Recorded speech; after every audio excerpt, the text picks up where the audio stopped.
Is equal to and double is equal to जो operators है वो दिखने में सेम लगते हैं, लेकिन उनका जो लॉजिक है वो पूरा अलग होता है। Hi coders and my dear students, welcome back to my channel code with Vansh. इस वीडियो में हम लोग लॉजिकल एंड रिलेशनल ऑपरेटर्स को डिटेल में पढ़ेंगे। तो पिछले वीडियोस में हम लोगों ने जो दो टाइप्स के ऑपरेटर्स पढ़े थे उनका लिंक मैं आपको डिस्क्रिप्शन और ऊपर आई बटन पे दे दूंगा, आप वो वीडियो चेकआउट कर सकते हो। तो आप इजीली यहाँ पे फॉलो अप कर पाओगे। तो विदाउट वेस्टिंग एनी टाइम हम लोग ये वीडियो को स्टार्ट कर लेते हैं। तो जो हमारा चार्ट हम लोगों ने पिछले वीडियो में देखा था उसमें हम लोगों ने कौन कौन से ऑपरेटर्स कवर कर लिए थे। तो सबसे पहला जो इंक्रीमेंट डिक्रीमेंट था वो हम लोग देख चुके हैं। उसके बाद एरिथमेटिक ऑपरेटर्स हम लोगों ने कवर कर लिए हैं, और जो आपके रिलेशनल असाइनमेंट ऑपरेटर्स थे उन्हें हम लोग कवर कर चुके हैं। ठीक है, तो अब इस वीडियो में हम लोग ये जो तीन ऑपरेटर है, रिलेशनल ऑपरेटर, लॉजिकल ऑपरेटर और टर्नरी ऑपरेटर, इन तीनों को डिटेल में एक एक करके हम लोग देखने वाले हैं। ठीक है, तो देखो सबसे पहले है आपका रिलेशनल ऑपरेटर। अब रिलेशनल ऑपरेटर कौन कौन से होते हैं? जो double is equal to, not is equal to, greater than, less than is equal to, greater than is equal to, ये सारे जो ऑपरेटर है वो आपके रिलेशनल ऑपरेटर्स है। तो जो आपके रिलेशनल ऑपरेटर्स है वो कंपैरिजंस करने के लिए यूज होते हैं बिटवीन टू वैल्यूज या फिर वेरिएबल्स के बीच में। ठीक है, they always return a result in the form of 1 या फिर 0। ये चीज आपको याद रखनी पड़ेगी कि जो रिलेशनल ऑपरेटर्स और जो लॉजिकल ऑपरेटर्स है वो दोनों ही आपके आउटपुट में क्या डिस्प्ले करेंगे, या तो 0 या फिर 1। यहां पे 1 का मतलब क्या है, ट्रू, और 0 का मतलब है फॉल्स। ठीक है, ये चीज आपको याद रखनी पड़ेगी। अब क्या है आपका एक और कॉन्सेप्ट है जो कई बार इंटरव्यूज या प्लेसमेंट्स में या फिर एग्जाम्स में भी पूछ लेते हैं। तो जो a इक्वल्स टू और b लिखा मैंने, और मैंने लिखा a is equal to b, तो ये दोनों के बीच में डिफरेंस क्या है? तो इन दोनों के बीच में जो सबसे बड़ा डिफरेंस है वो क्या है, जो कि इज इक्वल टू कौन सा ऑपरेटर है आपका, ये है आपका असाइनमेंट ऑपरेटर जो हम लोगों ने पिछले वीडियो में देखा था। और जो आपका डबल इज इक्वल टू है वो कौन से टाइप का है, रिलेशनल ऑपरेटर। ठीक है, अब देखो दोनों में डिफरेंस क्या है। अब अगर मैंने लिखा हुआ है a इक्वल्स टू बी, तो उसका मतलब क्या हो रहा है, b की जो वैल्यू है वो a में जाके स्टोर हो रही है, असाइन हो रही है, इतना तो आपको पता है। दूसरा चीज क्या है, अगर मैं लिखता हूं a double is equal to B, तो उसका मतलब क्या, कंपैरिजन हो रहा है। यहां पे क्या चेक हो रहा है, क्या a इक्वल टू बी है या नहीं, ये चेक हो रहा है। तो दोनों के बीच का डिफरेंस पता चला आपको। a is equal to B आप लिखोगे तो उसका मतलब b की जो वैल्यू है वो a में स्टोर होगी, और a double is equal to B लिखोगे तो दोनों की वैल्यूज कंपेयर होगी। ठीक है, तो ये मेजर डिफरेंस था, ये कई बार पूछ लेते हैं एग्जाम में, इसलिए मैंने आपको बता दिया। तो मैं ये हटा देता हूं अभी के लिए, क्योंकि मुझे यहाँ पे टेबल आपको एक क्रिएट करके आपको एक और चीज समझानी है। अब देखो यहाँ पे मैंने एग्जांपल लिया हुआ है a is equal to B. ये जो साइन है वो एक्सक्लेमेशन जो साइन है उसको आप नॉट बोलते हो प्रोग्रामिंग में। नॉट का मतलब नहीं, तो यहाँ पे क्या बोल रहा है, a not equal to B, मतलब क्या a b के इक्वल नहीं है, तो अगर ट्रू है तो आपका आंसर आ जाएगा ट्रू, नहीं है तो फॉल्स। ठीक है, इस तरह से। तो देखो इन सारे ऑपरेटर्स जो हम लोगों ने पढ़े थे उन्हें प्रैक्टिकली हम लोग वीएस कोड में एक बार देख लेते हैं। तो हम लोग वीएस कोड पे आ चुके हैं। यहाँ पे जो मैंने फाइल क्रिएट की हुई है और मैंने जो बेसिक स्ट्रक्चर जो सिंटैक्स है वो यहाँ पे लिखा हुआ है। तो सबसे पहले देखो हम double is equal to operator देख लेते हैं। तो मैं क्या करता हूँ, मैंने एक वेरिएबल क्रिएट किया a नाम से, उसमें मैं मान लो कुछ वैल्यू दे रहा हूँ, मैंने लिख दिया 4। ठीक है, और एक और वेरिएबल मैं क्रिएट करता हूँ b नाम से, मैंने उसमें वैल्यू दिया है 6। ये मैं रैंडमली कुछ वैल्यूज दे रहा हूं। अब मैं क्या चेक करूंगा, डबल इज इक्वल टू। तो देखो सबसे पहले मैं यहां लिख देता हूं, हम लोग पढ़ रहे हैं रिलेशनल ऑपरेटर्स, तो मैं कमेंट्स में लिख देता हूं रिलेशनल ऑपरेटर्स। अब देखो मैंने दो वैल्यूज, जैसा कि मैंने आपको बताया, क्रिएट किया हुआ है दो वेरिएबल्स। अब मैं क्या करूंगा, मैं प्रिंटफ स्टेटमेंट में लिखूंगा कि परसेंटेज डी मैंने लिखा। अभी के लिए मैं कुछ प्रिंट नहीं करवा रहा हूं, लेकिन मैं क्या प्रिंट करवाऊंगा, हम लोग ऑपरेटर्स देख रहे हैं तो हम लोग क्या लिखेंगे, a इक्वल्स टू b। अब मैं जैसे ही इसको रन करूंगा तो मुझे आउटपुट में या तो ट्रू मिलेगा जो कि है 1, या फिर फॉल्स मिलेगा जो कि है 0। तो यहाँ पे आपको क्या मिलेगा, देखो यहाँ पे क्या चेक होगा, क्या 4 इज इक्वल टू 6 है या नहीं। तो आंसर क्या है आपका, फॉल्स है, तो आपको आउटपुट में क्या मिलेगा, 0 मिलेगा। ठीक है, तो देखो जैसे मैं यहाँ पे रन कोड पे क्लिक करूंगा तो मेरे आउटपुट में क्या आएगा, 0। देखो जैसे आपको दिख रहा है, मतलब a is equal to B नहीं है, तो फॉल्स आपका आंसर यहाँ पे आ गया। ठीक है, उसके बाद कौन सा ऑपरेटर था, उसके बाद है आपके पास नॉट इज इक्वल टू, तो मैं इक्वल टू एक हटा देता हूं और नॉट मैंने लगा दिया, एक्सक्लेमेशन साइन। सेव करके मैं जैसे इसको रन करूंगा तो मेरे आउटपुट में क्या आएगा, 1 आएगा। क्यों, क्योंकि मेरा a इक्वल टू बी नहीं है, मैंने वही लिखा हुआ है, तो मेरे आउटपुट में क्या आ गया, 1 आ गया। एक और हम लोग देख लेते हैं जो कि है लेस देन इक्वल्स टू। अगर लेस देन इक्वल्स टू लिखता हूं उसका मतलब क्या चेक होगा, क्या a छोटा है b से या फिर इक्वल्स टू है, दोनों। अगर दोनों में से कोई एक भी केस राइट हो गया तो आपका आंसर आ जाएगा ट्रू, अगर नहीं आया तो आपका आंसर फॉल्स। ठीक है, तो मैं a less than equals to लिखता हूं, उसका मतलब क्या 4 6 से छोटा है या इक्वल्स टू है, तो देखो 4 6 से तो छोटा है, उसका मतलब क्या आपका आंसर आएगा ट्रू।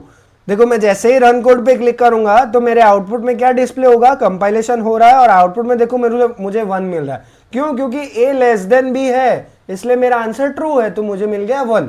ठीक है, तो आपको समझ में आ गया होगा रिलेशनल ऑपरेटर्स किस टाइप से है और किस हिसाब से आपको लिखना होता है प्रोग्रामिंग में। तो देखो नेक्स्ट है आपके लॉजिकल ऑपरेटर्स। लॉजिकल ऑपरेटर्स कौन कौन से होते हैं, सबसे पहला होता है एंड, उसके बाद और उसके बाद नॉट। तो ये जो सिंबल है वो एंड का है, ये जो है वो और का है, और ये नॉट का है। ठीक है, तो देखो लॉजिकल ऑपरेटर समझने से पहले हमें एक चीज समझनी पड़ेगी जो कि है ट्रुथ टेबल। तो देखो एंड जो गेट होता है आपका, एंड गेट अगर आपको डिजिटल लॉजिक आपको पता हो तो जो एंड गेट होता है वो कुछ इस तरह से होता है। अगर आपको डिजिटल वाला पढ़ना है तो मैं उसके लिए भी अलग से सीरीज लेके आ जाऊंगा। तो बेसिकली एंड गेट आपका इस तरह से होता है, उसमें जो आउटपुट जाता है, मान लो a, यहां से a गया और यहां से b गया, तो आपके आउटपुट में क्या आएगा, a इंटू बी हो जाएगा। तो ये आपका आउटपुट आएगा अगर आप एंड गेट यूज कर रहे हो। तो देखो जो एंड गेट का टेबल होता है वो किस तरह से होता है, आपके पास 2 इनपुट है और आपके पास एक आउटपुट है, यहां पे मैं लिख देता हूं आउटपुट, और आपके पास 2 इनपुट है, तो कॉम्बिनेशन कितने बनेंगे आपके, 4 आपके कॉम्बिनेशन बनेंगे। कौन कौन से, 0 0 0 1 1 0 और 1 1, ये आपके कॉम्बिनेशन बनेंगे। अब आउटपुट में क्या आएगा, देखो 0 इंटू 0 क्या होता है, 0 0 इंटू 1 0 1 इंटू 0 0 और 1 इंटू 1 आपका आता है 1। तो देखो आप जैसे ही देख पा रहे हो कि एक ही केस में वो आंसर ट्रू देता है जब a की भी वैल्यू 1 है और b की भी वैल्यू 1 है। ठीक है, मतलब दोनों केस आपके ट्रू होने चाहिए तभी आपका आंसर ट्रू आएगा, वरना सारे केस में आपका आंसर फॉल्स आ जाएगा। ठीक है, आपको ट्रुथ टेबल से मैंने आपको समझा दिया तो आपको इजीली समझ में आएगा। तो ये जो टेबल है वो किसका है, ये है एंड गेट का टेबल है। इसी तरह से आपको और गेट का भी जो टेबल है वो आपको समझना पड़ेगा। देखो मैं आपको समझा देता हूं, और जो गेट होता है वो किस तरह से डिस्प्ले होता है, वो इसका डायग्राम कुछ इस तरह से है। तो ये जो है वो आपका एक और गेट है, इसमें अगर 2 इनपुट जाते हैं a और b तो आपका आउटपुट क्या आता है, a प्लस बी। ठीक है, अब आप इसका जो ट्रुथ टेबल होता है वो किस तरह से होता है, आपके पास 2 इनपुट है a b और आपके पास है आउटपुट, तो मैं o से आउटपुट को डिनोट कर रहा हूं। आपके पास इनपुट कितने होंगे, 4, तो 0 0 सॉरी इनपुट 2 है तो आपके कितने कॉम्बिनेशन बनेंगे, 4 कॉम्बिनेशन, तो 0 0 0 1 1 0 और 1 1, ये आपके कुछ कॉम्बिनेशंस बन गए। अब आपको सिंपल उसको प्लस करना है, तो देखो 0 प्लस 0 क्या होता है, 0 0 प्लस 1 1 1 प्लस 0 1 और 1 प्लस 1 आपका आंसर क्या आता है, 11, लेकिन आपको यहाँ पे 1 लिखना है। ठीक है, तो देखो बाइनरी में आपको समझना पड़ेगा, वो कॉन्सेप्ट मैं आपको दूसरे किसी सीरीज में समझाऊंगा अच्छे से।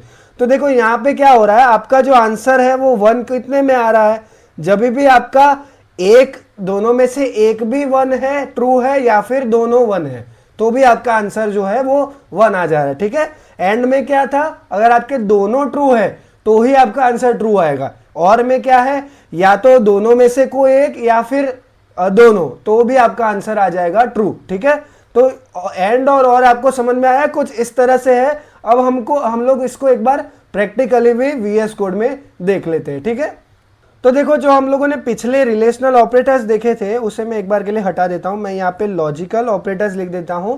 अब मैंने जो 2 वेरिएबल्स क्रिएट किए थे उसे मैं एज इट इज रहने दे रहा हूं, और मैं एक और वेरिएबल यहाँ पे क्रिएट कर देता हूं सी नाम से। इसमें मैंने मान लो वैल्यू असाइन कर दी है 4, अभी के लिए मैं उसमें 4 वैल्यू को असाइन कर रहा हूँ। ठीक है, जो a की वैल्यू है, तो आपको इजीली समझ में आएगा कि मैं आपको क्या एक्सप्लेन करना चाह रहा हूं। तो अब देखो मैंने printf में लिखा हुआ है, इसको मैं हटा देता हूं और मैं printf में क्या लिखूंगा कि क्या a इक्वल्स टू b है, सबसे पहला केस। और उसके बाद मैं लिखता हूं एंड। सबसे पहले हम लोग एंड समझ लेते हैं, जो एंड वाला जो ऑपरेटर है वो, और उसके बाद और वाला ऑपरेटर समझेंगे। तो मैंने क्या लिखा, a equals to b, end में लिखूंगा a इक्वल्स टू c। तो हम लोग चेक कर लेते हैं कि क्या a इक्वल्स टू b है और क्या a इक्वल्स टू c है। तो हमने अभी जो टेबल दिखा था एंड का, उसमें क्या था, अगर आपके दोनों कंडीशन ट्रू है तभी आपका आंसर ट्रू आएगा, वरना आपके सारे केस में आंसर आ जाएगा फॉल्स। तो देखो कंडीशन पहली क्या है मेरी, a इक्वल्स टू b, तो क्या 4 इक्वल्स टू 6 है, तो नहीं है, मतलब पहली कंडीशन रॉन्ग हो गई, तो आपका आंसर क्या आ जाएगा, फॉल्स आ जाएगा, जो कि है 0। तो देखो मैं इसको रन करवाता हूं एक बार। तो जैसे ही मैंने इसको रन करवाया तो मेरे आउटपुट में क्या मिलेगा मुझे, देखो 0। क्यों, क्योंकि मैंने बोला था दोनों आपके जो केसेस है वो ट्रू होने चाहिए, तभी एंड वाला जो ऑपरेटर है वो आउटपुट आपका ट्रू देगा। लेकिन आपको दिख रहा है यहाँ पे पहले ही केस में आपको फॉल्स मिल गया, तो आपका आउटपुट ऑटोमेटिकली फॉल्स आ जाएगा। देखो तो अगर आपको ट्रू आउटपुट देखना है तो मैं देखो यहाँ पे इसकी भी वैल्यू 4 कर देता हूं। तो मैंने अगर तीनों की वैल्यू 4 कर दी तो क्या होगा, केस पहला चेक होगा, a इक्वल्स टू b है, तो यस 4 इक्वल्स टू 4 है, और a इक्वल्स टू c। तो देखो 4 इक्वल्स टू c है, तो दोनों केस आपके ट्रू हो रहे, तभी आपका आउटपुट एंड के केस में ट्रू आएगा। तो जैसे ही मैं इसको रन कोड पे क्लिक करूंगा तो अब मेरा आउटपुट जो है वो 1 आएगा। देखो आपको यहाँ पे दिख रहा है 1 डिस्प्ले हो रहा है, उसका मतलब क्या, दोनों मेरे इनपुट ट्रू है, तभी मेरा आउटपुट जाके ट्रू आया है। बस सिंपल सा कॉन्सेप्ट। अब देखो हम लोग और वाले लॉजिकल ऑपरेटर को देख लेते हैं। तो मैं क्या करूंगा, मैं जो वैल्यू मेरी थी 6 उसको मैं वापस से वही लिख देता हूं। अब मैं यहाँ पे एंड की जगह पे मैं यहाँ पे और लिख देता हूं। दो आपको स्टैंडिंग स्लैश लिखनी है तो आपका और ऑपरेटर यूज होगा। अब देखो क्या होगा, आपको चेक होगा a इक्वल्स टू b है, क्या 4 इक्वल्स टू 6 है, तो नहीं। और उसके बाद क्या है, a इक्वल्स टू c, क्या 4 इक्वल्स टू 4 है, तो ये स्टेटमेंट आपके ट्रू है। एक जो स्टेटमेंट है वो क्या है, फॉल्स है, और एक जो स्टेटमेंट है वो ट्रू है। तो हमने और वाले केस में क्या देखा था, दोनों में से कोई एक भी अगर ट्रू हो गई तो आपका आंसर ट्रू आ जाएगा। तो यहाँ पे आपका आंसर क्या आएगा, मैंने रन कोड पे क्लिक किया जैसे ही, तो मेरा आंसर क्या आएगा, 1 आएगा, जो कि है ट्रू। क्यों, देखो यहाँ पे आपको दिख रहा है, क्यों, क्योंकि आपका दोनों में से एक भी केस अगर ट्रू है तो आपका आंसर ट्रू आ जाएगा। तो इसलिए मैंने आपको टेबल्स, ट्रूथ टेबल्स जो है दोनों गेट्स के वो बताए। तो अब आपको समझ में आ गया होगा, एंड के केस में दोनों अगर ट्रू है तभी आपका आंसर ट्रू आएगा, और के केस में दोनों में से कोई एक भी ट्रू है तो भी आपका आंसर ट्रू आ जाएगा। ठीक है, तो कुछ इस तरह से लॉजिकल ऑपरेटर्स आपके वर्क करते हैं। अभी के लिए इस वीडियो में इतना ही था। लास्ट जो टाइप का ऑपरेटर है टर्नरी ऑपरेटर, उसे हम लोग नेक्स्ट वीडियो में अलग से पढ़ेंगे, क्योंकि वो एक थोड़ा इंपॉर्टेंट टॉपिक है। तो अगर आपको वीडियो अच्छा लगा हो, आप एक लाइक कर सकते हो, शेयर कीजिए अपने दोस्तों के साथ जिन्हें ये सारे टॉपिक्स पढ़ने हैं, और एक सब्सक्राइब भी जरूर कर सकते हो। तो मिलते हैं अगले वीडियो में, तब तक के लिए टेक केयर।